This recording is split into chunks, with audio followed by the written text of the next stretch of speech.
In the town where I grew up, one of the most outstanding constructions is a bridge. Outstanding because of its size, strength, and age.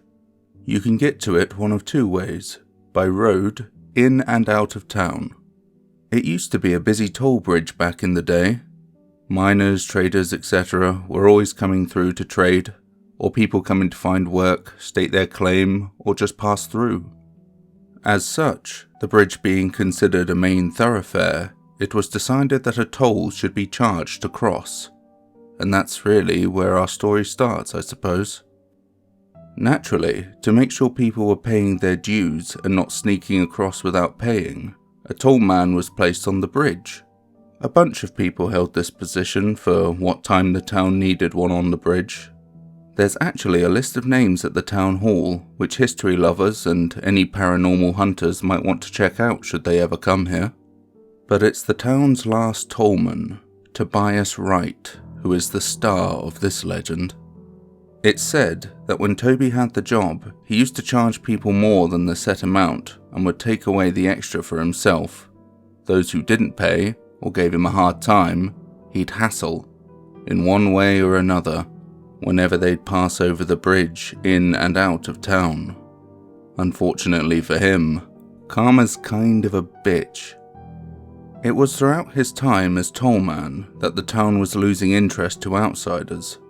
Other roads and bridges were being built, leading to new towns and new lands, and those travelling would rather take a longer route than pay anything to that thieving money grabber on duty. With less people passing through, the town began to lose trade, something everyone felt the sting of.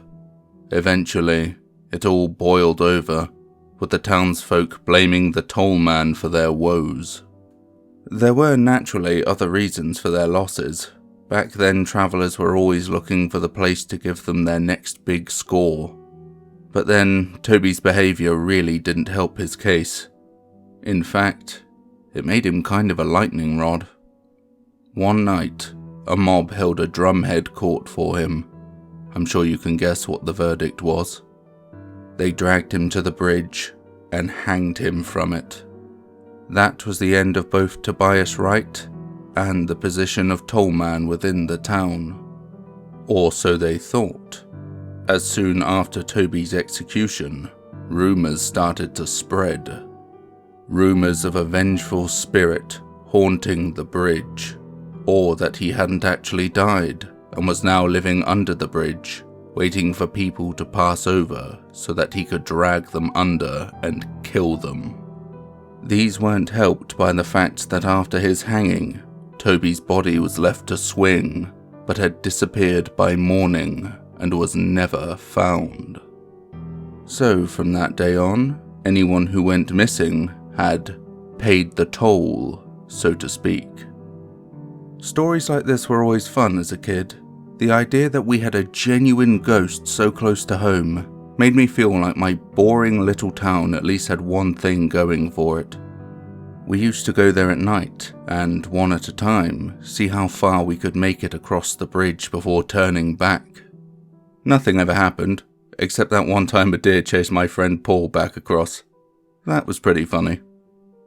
Over the years, most of us accepted it as just a story, and my boring little town was that much less interesting.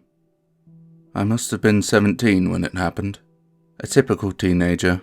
I found everything lame and boring, and life just wasn't what I wanted it to be. This day, I got frustrated with my parents and stormed out of the house. Started walking. I didn't really have anywhere to go. I just wanted to clear my head and think about all the things I wanted to do when I finally got out of this dead-end town. I'm not sure how long I was walking for. It was dark, with enough cloud cover that would frequently dim any moonlight that illuminated my path.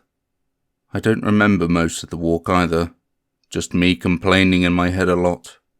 But I do remember walking over the bridge, in and out staring at the planks beneath my feet as I passed over. Before I knew it, I was on the other side, just standing still, in the cold and the dark.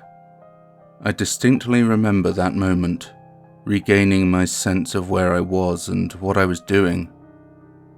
I was standing on the road, tall, bare trees hanging over me. It's weird. I'd crossed that bridge countless times and under much scarier circumstances. But as I look back over that bridge, darkness hiding anything beyond what was around the middle of the structure, I was scared. Fear really held me in place, and for the life of me, I couldn't understand why. I stood there for some time, just staring over the way. I didn't want to move. I just knew I wanted to be on the other side and back home. Part of me hoped that someone I knew would drive over the bridge and offer me a ride, but I knew the chances of that were slim to none.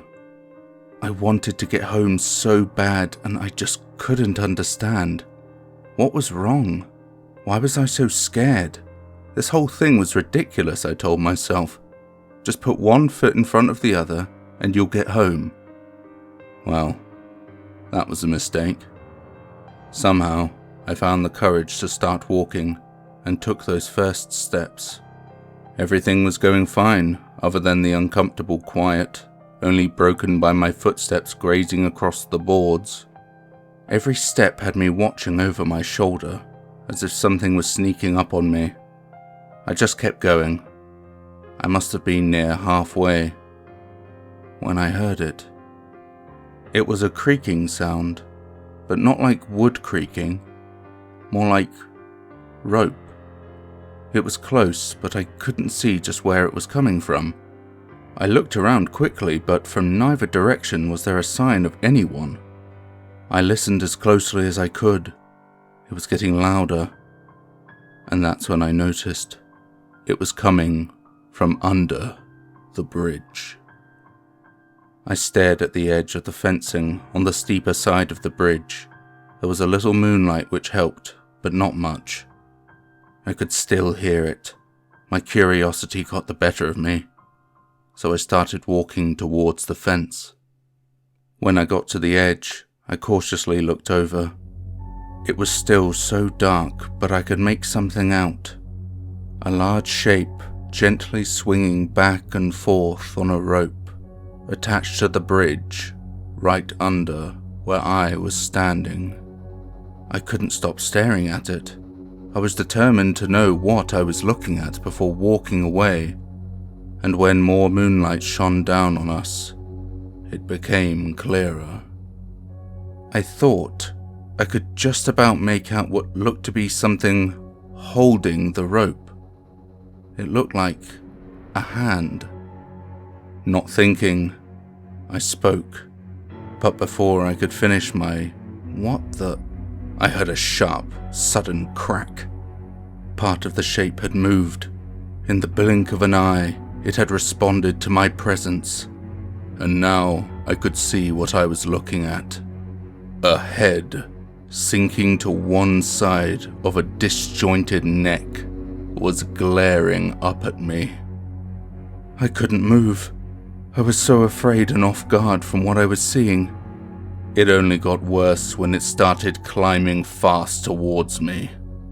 I had to push myself away from the edge to break from my stun, but I stumbled back and fell. Again, I was staring at the fence, pushing myself back.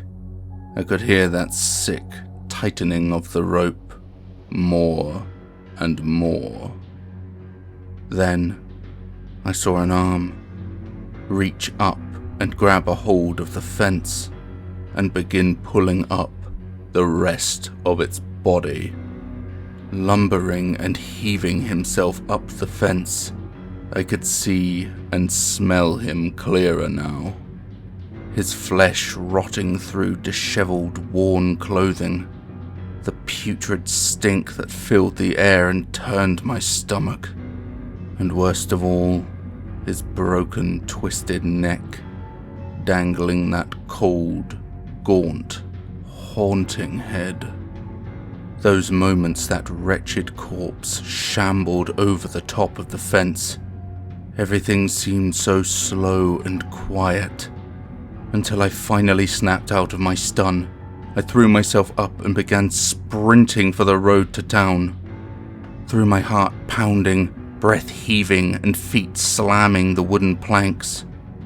I heard him. A loud thud echoed across the bridge, and I feared the last thing I would hear was his awful step gaining behind me. But it was worse. I couldn't hear him. I couldn't hear him at all. I wanted to look back. I wanted so bad to see that he was gone. Instead, I kept running. I could see the end of the bridge. I was going to make it. A tight, sudden grip then wrapped around my neck, choking me and taking out my feet from under me. I hit the floor hard, which took the wind out of my lungs, but before I could catch my breath, I felt that tightness constrict around my neck again. I could feel the floor beneath me scraping my back. I was being dragged. I grabbed at my neck and felt the rough, flayed surface of a rope strained around my throat. I struggled and squirmed to break free, clawing at the rope, digging my fingers into the wood surface beneath me, desperately trying to free myself or at least prevent my capture. In my fight, I managed to turn onto my side. Through tears, I could see him, gradually pulling at the rope, the other end of which was leading right up towards his rotten, mangled neck.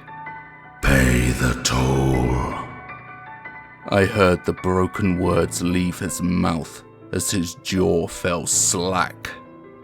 I just kept fighting, my mind screaming, my body thrashing around. No matter what I did, I just couldn't pull the rope off from around me. I started to get lightheaded. My eyes were blurring, and I thought this was the end. Then, somehow, I felt it. The end of the rope. Grabbing a hold, I pulled at it, uncoiling it and easing the tension around my neck.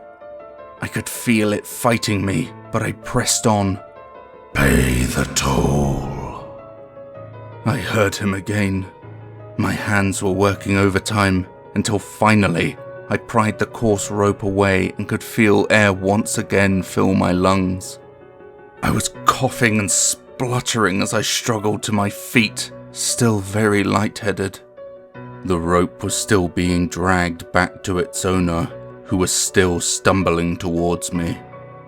It was now or never. I ran with all that I had. The number of times I nearly fell over, but thank God I managed to keep going. I was almost at the end, just a couple of feet away when, and I'm not sure, but I could swear I felt it again. The rope, just on the back of my neck, like a snake about to coil and strangle me once again. But it didn't. I crossed over onto the dirt and kept running. I didn't stop until I burst through the front door of home, locked the door, and collapsed. I waited up all night, terrified he was going to follow me home, but he never did. The next day, I somehow found the courage, or stupidity, to go back to the bridge, during daylight of course, but there was nothing there. No sign of anyone or anything, no rope, no body. It was the same old boring bridge it always had been. I never told anyone what happened. Who would have believed me anyway? But I'm putting this story on here for all of you. I don't know why. Maybe it's just my way of telling someone, so I don't have to hold this alone anymore. It's been years, and I've long moved away from town. But whenever I'm back to visit my folks, and I'm entering town, I swear I can still hear his voice, calling out to me, whenever I cross the TOLLMAN'S bridge.